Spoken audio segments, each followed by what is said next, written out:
things work out. Hey, this is Sports Slaw with Lomas Brown, the pro. And Deb Schneider, I'm the prof. And together, we're the pro and the prof.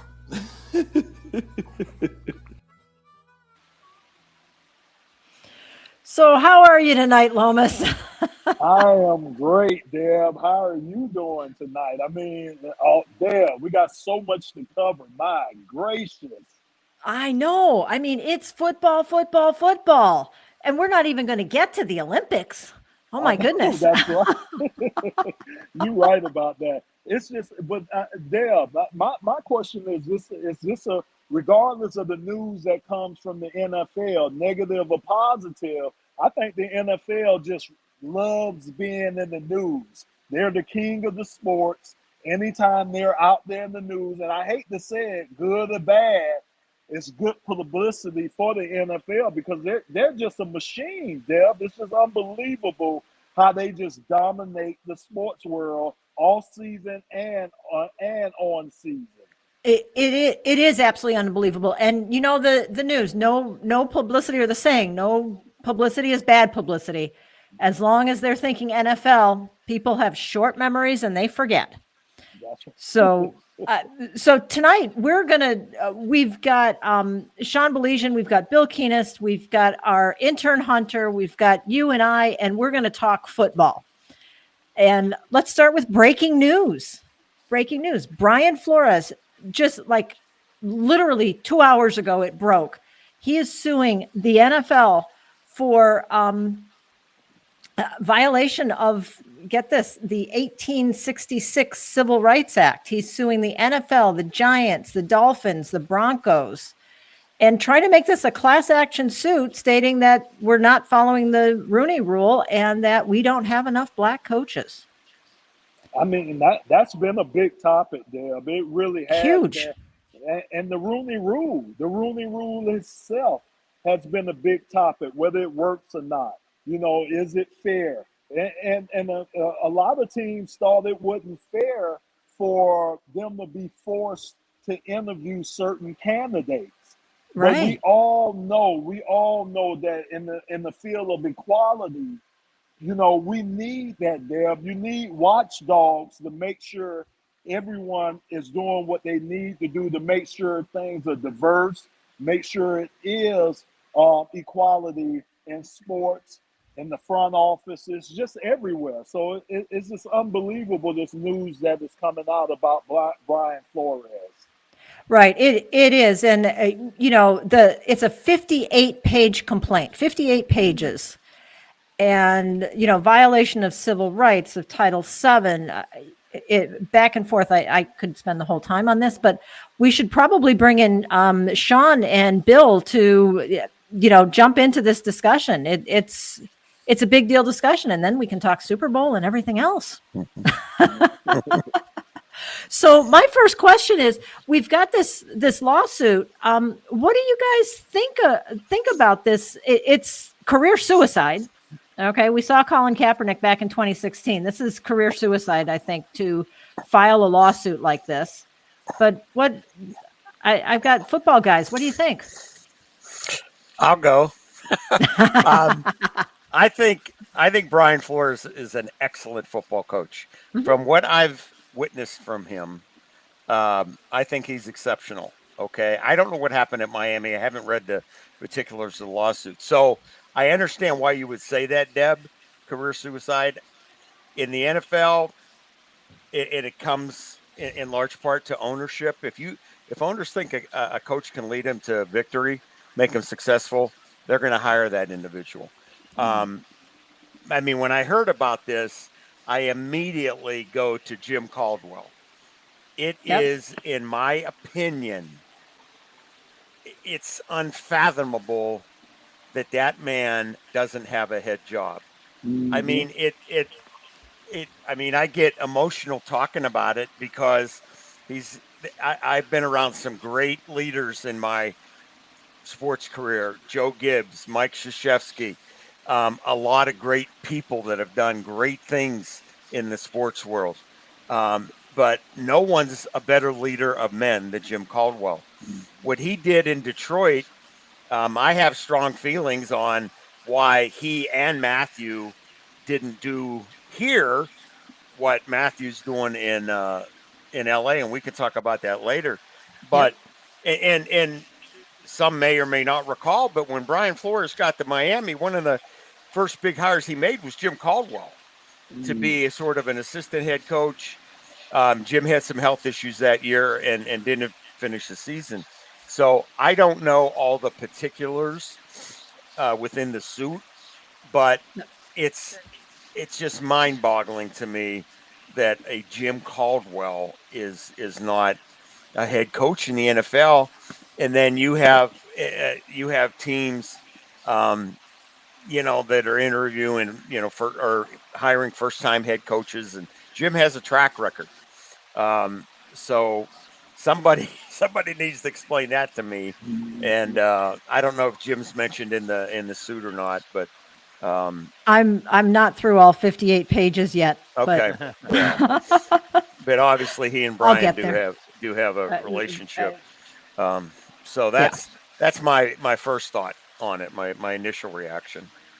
I think the most damning thing to me was the text exchange between Coach Flores and Coach Belichick, because I think, and Lomas, I'll gleefully defer to you here. I think a lot of people thought that there might be some, not all, that use the Rooney Rule as window dressing. And what I mean by that is, we're going to bring in a guy, but he doesn't have a chance in doing that. I've heard that out there. I don't know if that's the case, but that has been out there. And when you have this exchange between Bill Belichick and Brian Flores, where it was clear that Bill Belichick said, I'm not talking to the right Brian here. Yeah.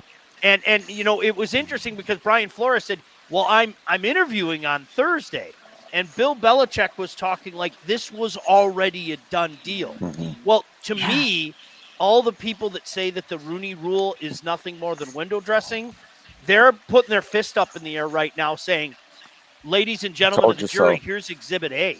Yeah, because that's not a good look. The optics are terrible there. Yeah, and that's Sean, the start of the lawsuit, actually. That is the very first thing in this lawsuit on page 1 before it even starts the preliminary statement. Yeah. Wow. Well, the other thing, too, is that, when I remember Real Sports, Brian Gumble did something on some of the coaches, some of the black coaches or some of the black candidates that had went for interviews. And the majority of them felt that it was just like Sean said, it was just window dressing. They were there because they have to have the quota. I think the quota is you have to at least interview 1 or 2 minorities during your hiring process. And a lot of them was just doing it just to hit those quota numbers that they had to do it. And a lot of coaches, a lot of these candidates, they felt that. They felt that when they went into that interview, either the decision was already made or they felt that they didn't stand a chance to get that job. And now, like you all are saying, all these guys can put their fist up in the air because they know it was true. They feelings that they felt, they knew it was true, just off what happened with Brian Flores and what's going on right now. You know what, Loam? I have a different take on the Rooney Rule. I think ultimately the same desire for something to be effective. But go back to the Lions when we hired Steve Mariucci. That was the genesis of the Rooney Rule. Right. Okay? That's right. That was the genesis of it. And as we were intimately involved with that, there were black candidates that didn't interview. Matt Millen asked to interview, they wouldn't, and they believed that the deal was already done. Okay, so here's the thing. After we got through all that, and this rule was established, here to me has always been the flaw of the rule, and I've shared this, over the years. This rule, however well intentioned it is, which it is still structured in a way where a team is not guaranteed that it will be able to interview a minority candidate because the candidates just simply can say no. No. I mean, is it practical that would happen? No. Is it possible? Absolutely. So my thought, which I've suggested over the years, establish a system where logical candidates, logical assistant coaches, college coaches, whoever football minds would determine would fit into this pool of potential head coaches in the NFL, coordinators, whatever it is. And at the beginning of the season, each of those individuals, and it can be from the college ranks, the pro ranks, can indicate that if jobs come up at the end of the year, they would like to be interviewed. Okay. Mm-hmm. And then the committee, and then you're basically locked into interviewing. Okay. And then at the end of the year, there's a systematic way of owners who want to hire a head coach are obligated to interview from this pool. Okay. Now so that would guarantee to me, minority coaches that want to be interviewed for the right reasons, at least they're going to get the interview. And what I'll go back to on this is what happened to Tony Dungy. Okay. Because Tony, I've known Tony for years, and we remain friends to this day. And Tony interviewed 7 times before he got hired. 7 times. Wow. But what he told me once was he doesn't regret any of them because every time he interviewed, the individuals on the other side of the desk knew him better than they did before. Okay. So I got to believe that ultimately helped him. I would think so. I would hope so.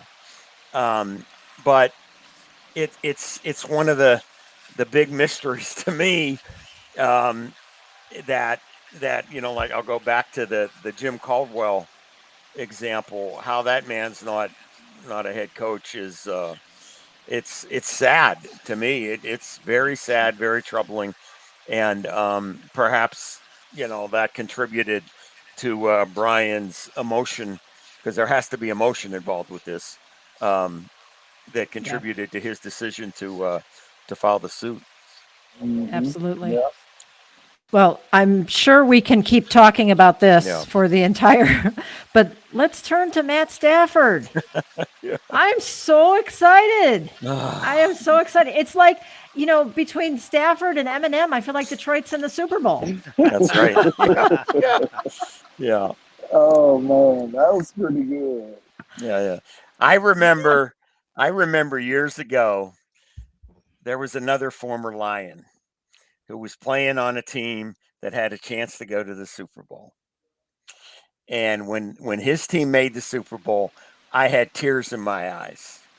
And I waited for that guy right off the field before the game so I could give Lomas Brown a big hug. And Lomas not only made it once, he made it twice. I know. But he wasn't good enough to play for us, That's a little editorial comment there. But yeah, I have a unique relationship with Matthew, much like I did with Lomas. And I was screaming. I was literally screaming the last few weeks watching him play. Yeah.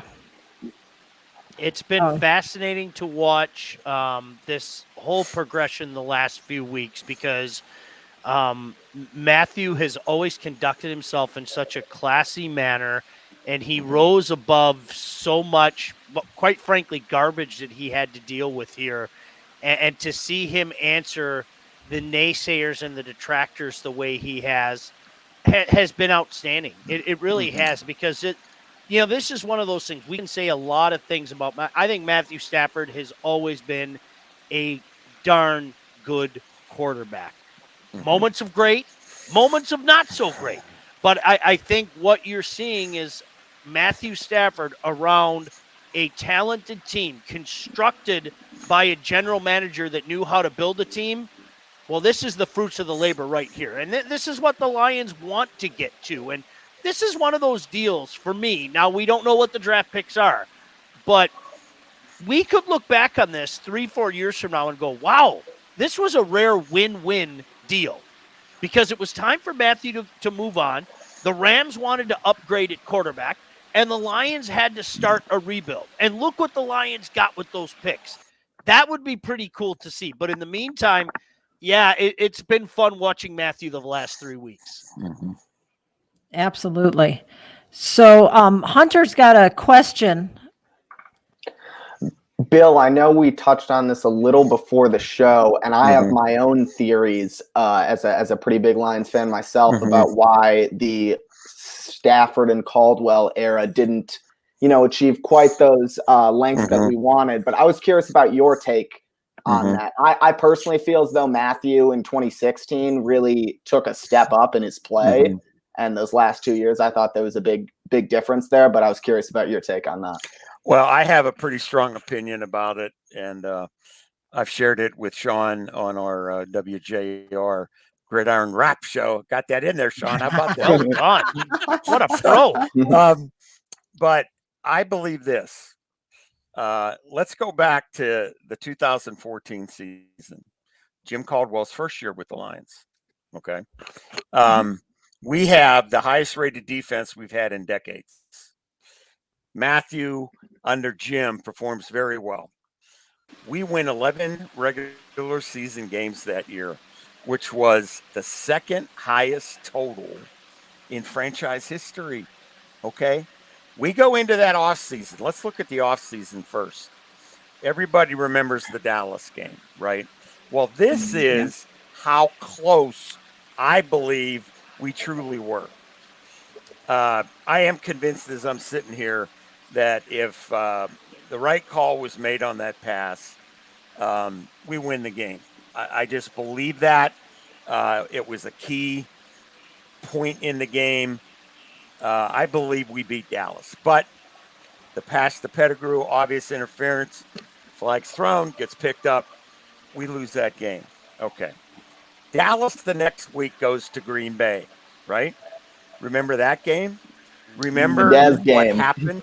Yeah. It goes to the 1 yard line, catch or no catch, right? It was that close. Dallas in Lambeau coulda, shoulda, woulda beat Green Bay. By today's catch rules, I think it would have been a catch, right? Okay. Now, remember Green Bay the next week? They go to Seattle. Green Bay is beating Seattle in the fourth quarter, I believe, by 16 points. Okay.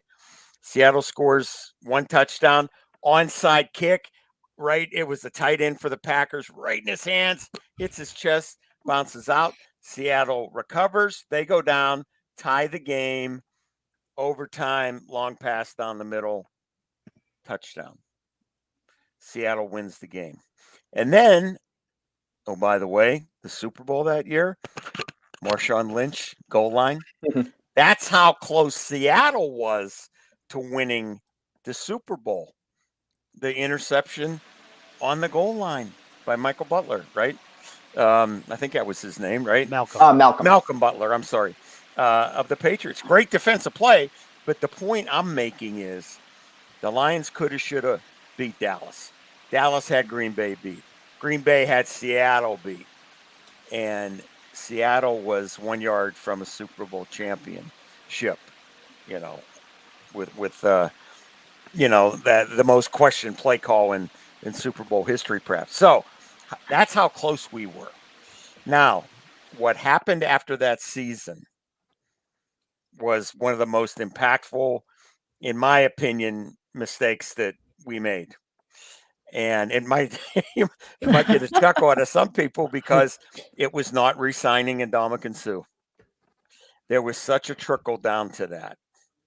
And despite what people think out there, what's been written, what's been said, I am convinced, and I have reason to be, that he wanted to stay here, that he loved playing for Jim Caldwell. I know that. and he wanted to stay here, but we lose him. It becomes a financial decision. Okay. You contrast that with what the Rams did this year, and they not only are they're spending the money, but draft picks, whatever, because they believed that they could go all in and win, and so far they're doing it. Now, what I think happened when we lost Sue, it was a trickle down effect. The defense, never really recovered. I mean, we led the league in rushing defense that year. We were one of the top defensive units in the entire NFL. And you lose that guy, and it's a domino effect. And it was. We start out, what was it, 1-7? 1-7, yep. Yeah, and then the team general manager Martin Mayhew gets fired, Tom LeWan gets fired, and the rest is history. But I think not re-signing Sue was the biggest mistake that was made. And I think looking back, I don't know what the difference in money was, but the difference between winning and losing. I don't believe that. I think in hindsight, I think there's a number of people that wish we would have done whatever we had to keep him, and then we would have really. And then one more component to that was getting a running game. I mean, we never were able to get that running game under Jim Caldwell. So, whether we would have or not, who's to say? We tried, but I think the big one was losing Sue. Mm-hmm. Yeah. Just one man's opinion. I always felt that Joe Lombardi was trying to make Matthew Stafford something that he wasn't. I always felt that way. I mean, it would. I think Joe Lombardi said, well, I did this with Drew Brees and I did that with Drew Brees, and we had so much success in New Orleans. Well, here's the issue. Matthew Stafford isn't Drew Brees, and Drew Brees isn't Matthew Stafford. And there are a lot of strengths to Matthew Stafford's game, arm strength, that Drew Brees did not have. And I always wonder, this is, looking back, and I always wonder if there was a different offensive coordinator that year, even Jim Bob Cooter, because, I mean, he really had a couple of good years under Jim Bob Cooter. I always wonder if things would have been different in 2014. We'll never know. It's revisionist history, but it's amazing to me because I agree with what you first said, Hunter. All one has to do is forget looking at game film. All one has to do is look at his numbers. They went like that. I mean, they did. You can go look right now. His numbers went like that. So just one man's opinion. I always wondered if there was a different offensive coordinator because, as Bill said, boy, that recipe in 2014 was nice. That was a nice. I mean, you had that defense. You had some magic and everything. And it reminded an old guy like me, Hunter, no disrespect to you, of that 91 team that Lomas was a part of. There was a little something going on, and unfortunately it didn't come to fruition. Yeah. My biggest thing about that year was I always wondered why Coach Caldwell didn't take over some of the play calling. I just always wondered why, because that's how, he's a great play caller. That's how he made his name on play calling. I just never understood why he just didn't step in, like Dan Campbell did this year with the Lions offense and just kind of add his flavor, add his touch to that offense. I just never understood that back in those years when Coach Caldwell was here. So are the Lions cursed with this? I mean, it seems that every time something's going to happen good, we get the process of the catch. We get the record-setting field goal. We get what's going on here? I'm going to let you handle that, Bill. That's why I retired.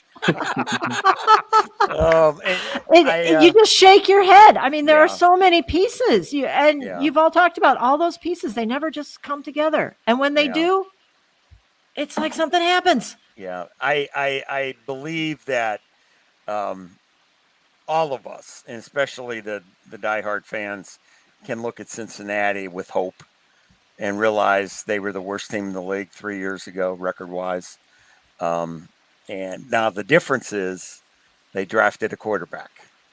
And in today's game, I believe a quarterback is more important than ever because the rules, as Lomas knows, the rules over the years have evolved to favor the offense, to favor the quarterback. Yep. That no one's going to deny that because you can't. So I think, and the type of quarterback today is got to be more athletic. I mean, look at Buffalo. I mean, that kid, his athleticism is off the charts, and he's big. And he's like a faster Roethlisberger. You know, he can stay in the pocket as long as he needs to, and then he can shrug, and then he's got speed. So I think the recipe for a modern day quarterback's a little different. But what the Bengals have done has to give Lion fans some hope because they were right where the Lions have been, just a few short years ago. I rebuke with every fiber of my being the term never. I hate never. When somebody says the Lions are never going to win, I rebuke that in every way possible. And here's why. The Golden State Warriors were a woebegone nothing franchise. And you know what happens? You get the right people in place who put the right people in place.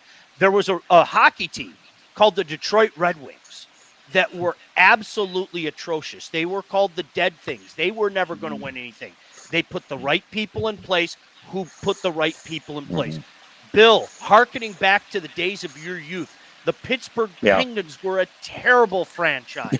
They drafted some tall, skinny kid from Montreal that barely knew any English named Mario Lemieux, and he created a bunch of Stanley Cups. So to me, it's about putting the right people in place and letting them do their thing.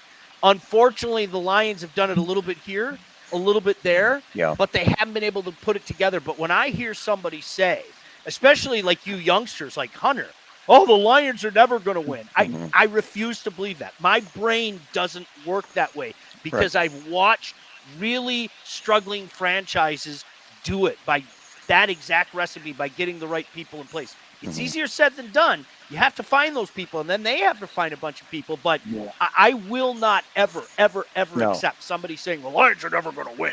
I can't. No, I agree with you, Sean. The Lions will win.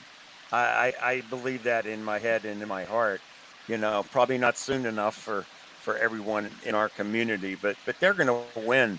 And is there some good fortune involved? Yeah, there usually is.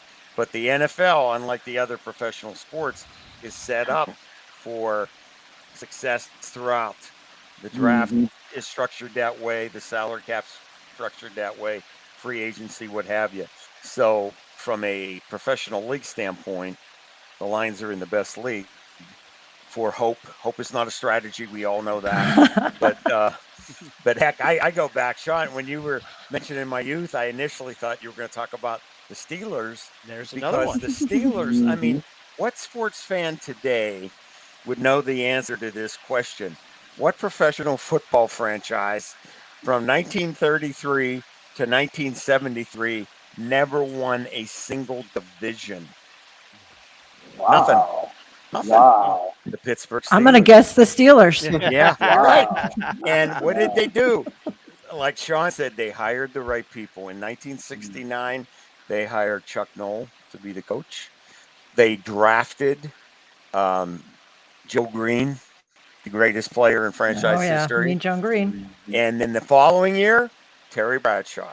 So you got the foundation and cornerstone for your offense, your defense, and a head coach that would win four Super Bowls. So this now we're talking, how many years ago did that happen in Pittsburgh? But same things were being said back then that are being said today in Detroit. So, yeah, there's no doubt. I agree with you, Sean. The Lions will win someday. It's just when. I have faith. Yes, gotta have faith. Yeah. Oh yeah. Yeah. I mean, remember a year ago, this past Sunday, ironically, when the Matthew Stafford trade goes down, there were more experts, pundits, commentators, media in our town that said he'll never make it to the Super Bowl. He's not good enough. He's this, he's that. And then despite how so a lot of them said never. And then he wins the first game. Well, that's just one game. He's not gonna beat Tom Brady. He's not gonna end Tom Brady's career, which we can talk about. Yep. And then, well, he can't beat the 49ers. They have his number. He'll never beat them. They've beaten him two straight times. Never say never, right? Never say never. Yep. You're right. You're right about that. Yeah. So that, not like you said, Dale, there's so much to cover. I mean, you talk about that, you can transition into Tom Brady's career coming to an end. There's so much out there, especially in the football world right now. But you know what? Let me go back to one thing, because Lomas was such a part of this. Go back to that 91 team, right? Okay. The most important unit in football is as important as quarterbacks are, and great wide receivers and edge rushers and all that. The offensive line is the unit that can make the difference. When you have a great offensive line, you can win. The Cowboys and the Lions were both on a parallel track, right? In the late 80s, early 90s. We lost 2/5 of our offensive line. And players, I mean, Lomas can speak more than I, but Andolsek was on his way to a Pro Bowl career. Oh, yeah. Mike Utley was going to play for 10 years for us. Yes. Okay? So when you lose that, Lomas can only block 2 people at one time. It's hard to block 3, which he had to do. Okay? He's got talent. Yeah. but you when you lose that, then you got to use draft picks or free agency to replace players that were already there, so you can't help other components and parts of the team. The Cowboys, when their winning times in the 90s were attributed to the triplets, to Aikman and Irvin and Emmett. Yeah, they're great. But that offensive line, Lomas, Yes, Larry sir. Allen, Nate Newton, Yes. are you kidding me? They Mark dominated. Yeah, 2-A, absolutely. Stepnoski, they dominated. And we would have too. I believe that. There's no doubt in my mind we would have. We would have too. So I agree, Bill. You just think about all the adversity that we had to go through. Like you said, losing Mike, losing Eric. It was just a lot. It's a lot for an organization and a team to go through. Yeah. And that's a lot of things that we had to go through back in the 90s. It really was. And it's emotional. That's the thing that people don't realize. You're human beings. It's emotional when you lose a guy that you played next to. Or, you get one paralyzed and you lose one to death. I mean, it's hard for teams. It's hard for individuals to overcome that. And that was a lot that we went through. So I just think because we were such a family back in the 90s, that's why we were able to overcome some of the things that happened to us, because we were such a tight family. But, man, I'm telling you, man, that can break most teams, and a lot of teams it would. Yeah, no doubt. And we were a good team, and we were competitive throughout the 90s, but we didn't get over the hump like we wanted to. Yeah. We didn't get over, and then we made some decisions that, to me were inexplicable, not keeping Lomas, not keeping Kevin Glover, Benny Blades. I mean, that's where I think we shot ourselves in the foot. And it wasn't just bad luck. It was poor decisions from a football standpoint. Yeah. Okay, so let's talk about some good decisions. Tom Brady. Tom Brady finally announces his retirement. Of course, it was leaked, I guess. He wanted to wait a little longer, but he announces his retirement. Greatest of all time. Is it time? And, Bill, you were talking about how important a quarterback is in this new type of quarterback. We got a 44-year-old guy who almost made it to the Super Bowl again for the 8th time? Does he have 7 Super Bowl rings? How many times has he been there? Been there 10 times, 7 rings. 10. 10 times. Yeah. He had the best year statistically of his career. Most That passing is, yards. we'll never see this. I don't think. No. Never say never. Here we're saying never. I'm saying never. Right, But right. Sean and I, we were talking about that 2 weeks ago when Matthew and the Rams played the Bucks. And if you guys remember, I'm sure you do, the day before there was some chatter. Somebody leaked something. Something got out that Tom's considering retiring. This may be it. And Sean and I talked on the show that, Tom, for his whole career, and he learned it in perhaps the best place with New England, nothing got out unless you wanted it to get out. They had such a tight ship on everything. You didn't hear anything from the Patriots, and you never heard anything from Tom Brady unless he wanted you to. And it almost always came from him. So Sean and I talked about there's something going on here that doesn't quite make sense, because for this to get out, in my opinion about it was, Tom will handle it however he chooses to, but you have all the other teammates, all the other Buccaneers who are, and Lomas, this, players today, nothing slips by them. They hear everything, they see everything, they're on social media. So every one of his teammates going into that game against the Rams heard this, okay? And they're wondering, like, what's going on? So to me, it was a distraction, however minor. They're human. Their leader, there's talk out there about this invincible man. This may be it, okay?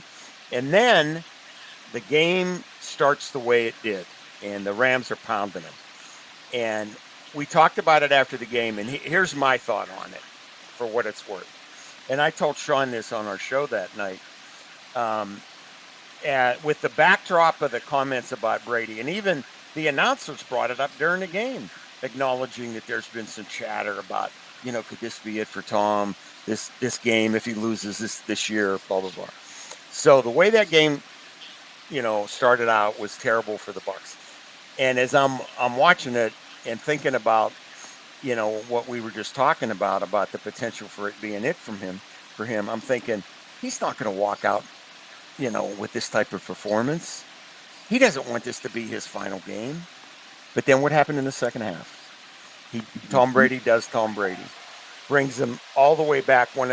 And what were we all thinking? We were thinking the Super Bowl, right? 28-3, Atlanta's up. Well, in this game, it was 27-3, right? And we're thinking he's done it before, he can do it again. And he did. He brought them all the way back. Tom Brady did everything he could do in that game. So it changed the narrative, flipped it 180. Tom Brady was Tom Brady. Okay. If he retires after this game, no one's gonna blink an eye, because he did what he has done his whole career. Now, the other part of the end of that game that really hit me, okay, what was the first, whatever you want to call it, the first highlight of Tom's career that we can remember going way back? What I'm asking, what was it? What do we remember him doing early in his career? Winning the Super Bowl. Exactly. Yeah. Exactly. His second year. Yeah. So that was like the first chapter of the Tom Brady book. That Super Bowl, but the final minute of that game, right? Remember, they get the ball. The Rams just tied the game up, okay? They get the ball. John Madden, God bless him, is on the air saying they'll just take a knee here. I wouldn't risk, trying to score here. John repeated it a couple times, but Tom Brady wasn't listening. Bill Belichick wasn't listening. They marched down the field, get in position for the winning field goal. What did Matthew do at the end of that game? The exact same thing. And it hit me like a ton of bricks. And it almost, to me, and we romanticize about sports, okay? We all do. But it came full circle. Tom, and this could be in the movie or the book maybe, but he was watching himself. He was watching a replay of that Super Bowl where the game gets tied in the last minute. Most people think there's going to be overtime, but no, that quarterback on the field, he has other ideas. His coach has other ideas, just like I did in 2002, in January of 2002, when I marched my team down to set up the winning field goal. And that's what Matthew did. And whether that has anything to do with what's transpired since then, who knows? But to me, it was pretty poetic in a way that the game ended like it did. And you have Tom sitting over there, watching like a snapshot of one of the most memorable games in his career in a very similar way. Yeah. What you think, Sean? Well, you know what? Yeah. I think Bill's right about one thing. We all are hopeless romantics, right? And so many of us are convinced that the guy that I watched growing up is the best ever, okay? And I dropped that once and for all when he came back and beat the Falcons in Super Bowl 51. To me, at that point in time, I don't know how any human could sit back and say that there was a better quarterback than Tom Brady. I was a Joe Montana guy. I mean, that was my, my dad used to tell me all the time, yeah, you never saw this Otto Graham. He was the best and all that. We all do that in our generation, right? I don't know how a living, breathing organism could watch the game of football, observe Tom Brady's career, and not call him the best for a myriad of reasons. Forget the Super Bowls. For him to play at the level that he did until the age of 44, he really was a freak of nature. Total tip of the cap, whether you liked him, whether you liked the Patriots, the Buccaneers, or the Michigan Wolverines, it's all inconsequential. He's the best I ever saw. Yeah. I think know for me. Go ahead, Hannah. Go ahead. Oh, I was just going to say Brady's greatest accomplishment to me is saying, I'll quit when I suck, and he didn't even do that. Yeah. He didn't even do that. It's ridiculous. That's true. Yeah. It's utter. It's ridiculous. You're right, Hunter. And the thing for me is I played till I was 39. And it's just so amazing to me that guy was out there at 44 playing at the level that he was playing at. That was the most amazing part to me because your skills start deteriorating. Your body's beat up, and for him to play at a higher level than he played at in his younger years, it was unbelievable, man. Unbelievable career, unbelievable player that we got a chance to watch for 22 years. Yeah. Well, I think you had another 5 years in you. I think you had another 5. Yeah. Could have gone. But no, Brady is he's phenomenal. And it was so interesting that he wasn't drafted high. What is it, 6th round? But we've also got to touch on Harbaugh. Like we said at the beginning, there's so much going on. So what's going on with Jim? Well, there are reports. I think Chris Ballas of the Wolverine.com was the first one to report it, that it's a mere formality now that this interview in Minnesota is happening tomorrow, that according to numerous sources, Jim Harbaugh is going to become the Minnesota Vikings' next head coach. I know in the report they allege that he didn't address the team per se, but he did allegedly say some goodbyes and thank yous on Monday, and that this is a mere formality. And I can't help but to go back to the first topic that we were talking about in regards to Brian Flores, that was this decision made 2 days ago, and they're just having this interview, for whatever reason, but they know that they're going to be together. And a lot of times things like that happen. Sometimes they don't, but that's the circumstance as we know it right now. Still nothing official, but I think Chris from the Wolverine.com wouldn't say something like that. And quite frankly, a lot of other people have picked up on that report. The interview is tomorrow.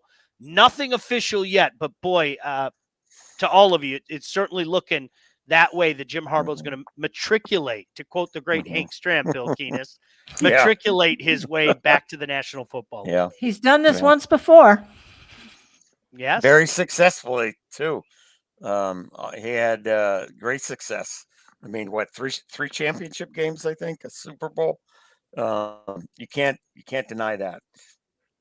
You can't deny that he knows what the NFL game is. A player, assistant coach for a short period, and a head coach. So he definitely knows the game.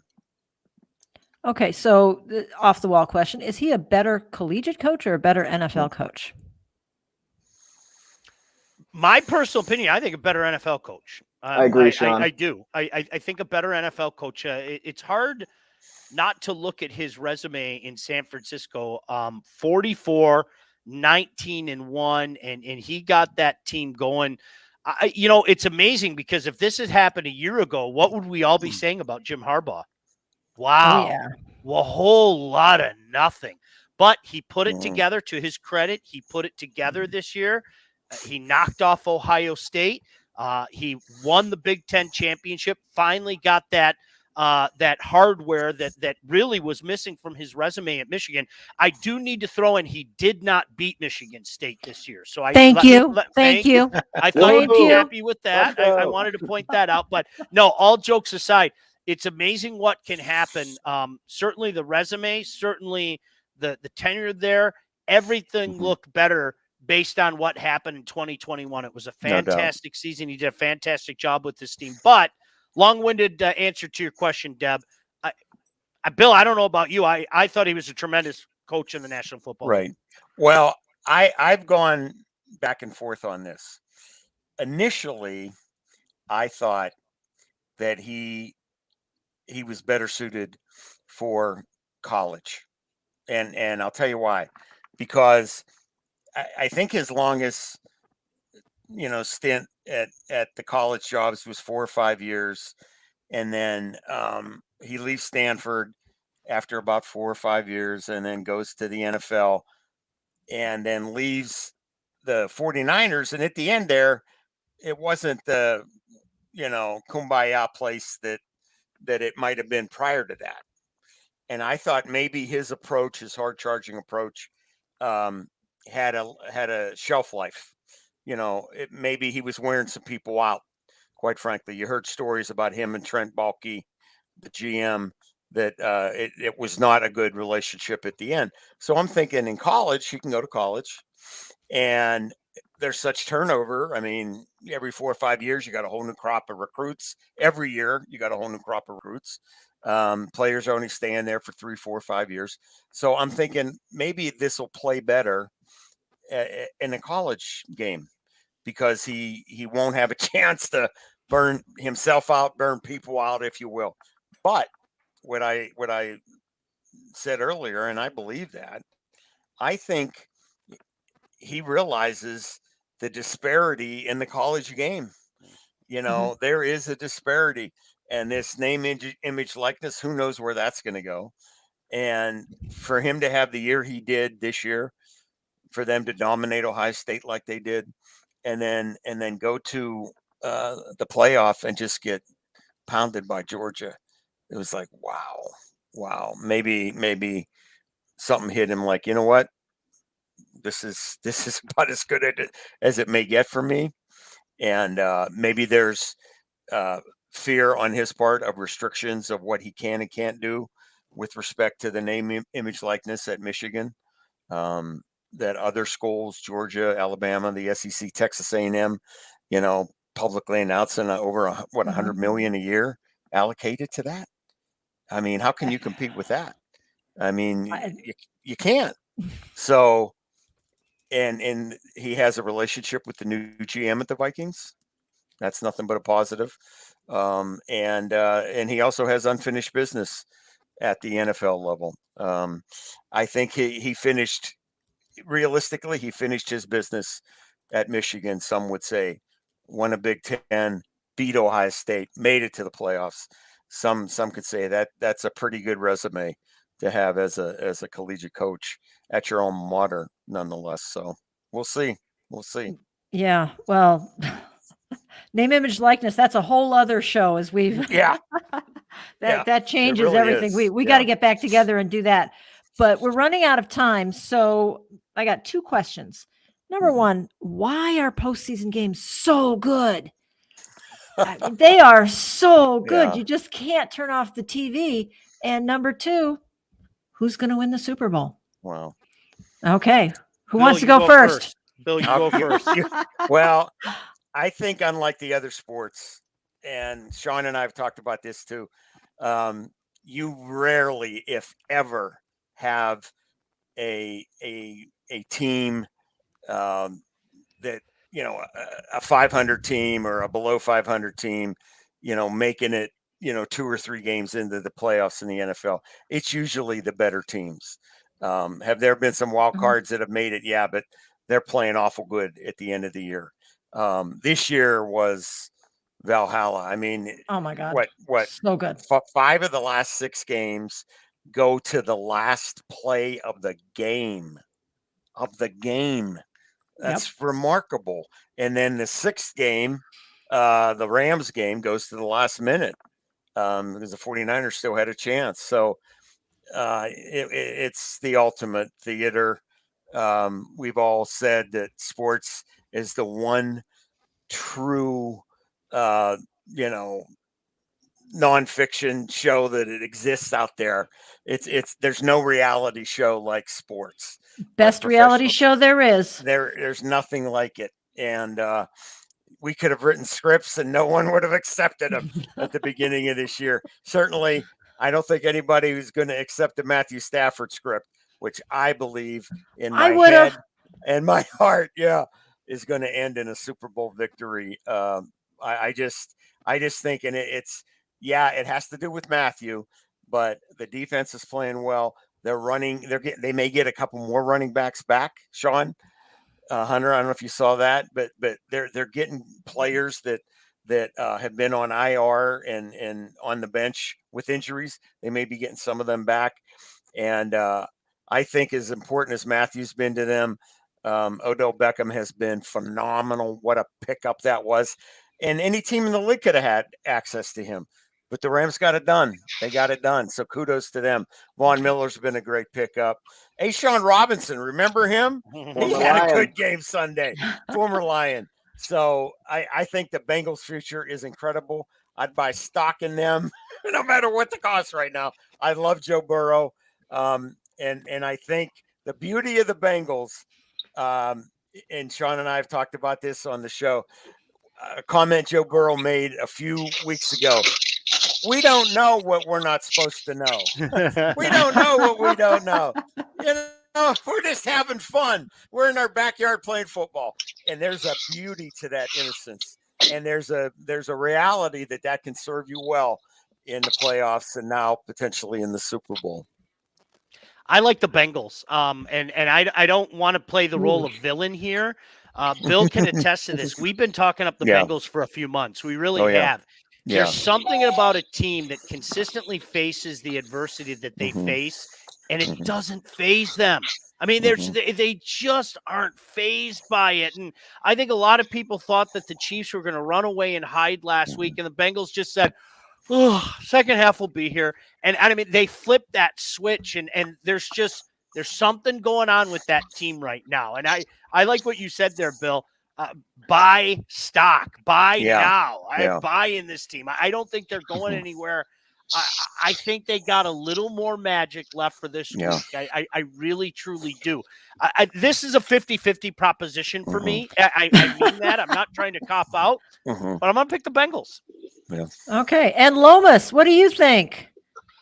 Oh, man, I'm sorry. First of all, I'm sorry about my bad connection at Somerset Mall. So I'm sorry I'm not able to see you. Shout out to Somerset. Everybody should go shopping. Yeah.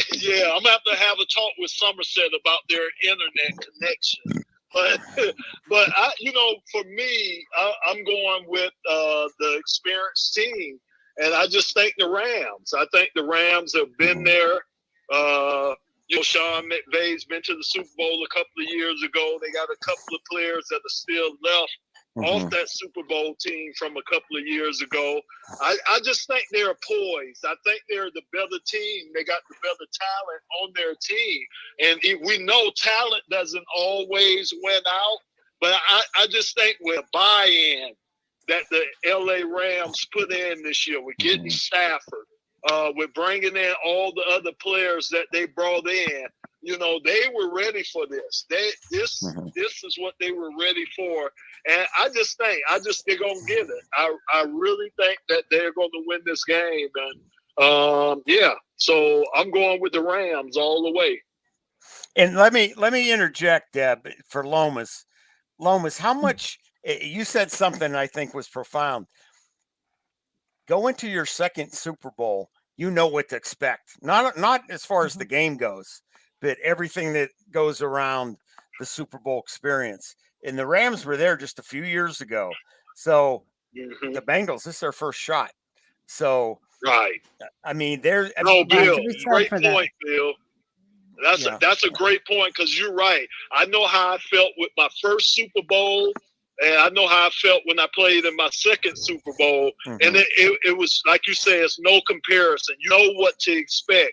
You know the long halftime. You know all the stars that they're going to be there. You know it's going to be a week of distraction for you. You know the media you're going to have to deal with, tickets, family. Yeah. It's just so much that go into it, like Bill is saying, that these guys don't know, where a few of the Rams player and the coach, most of that coaching staff, they know, because they were just there a few years ago. So I do think the element of being there is going to help the Rams out a great deal over the Bengals. We also have a little bit of a home field advantage there too. Yeah. Yes. Yeah. Just saying. Yeah. Deb, who do you have winning?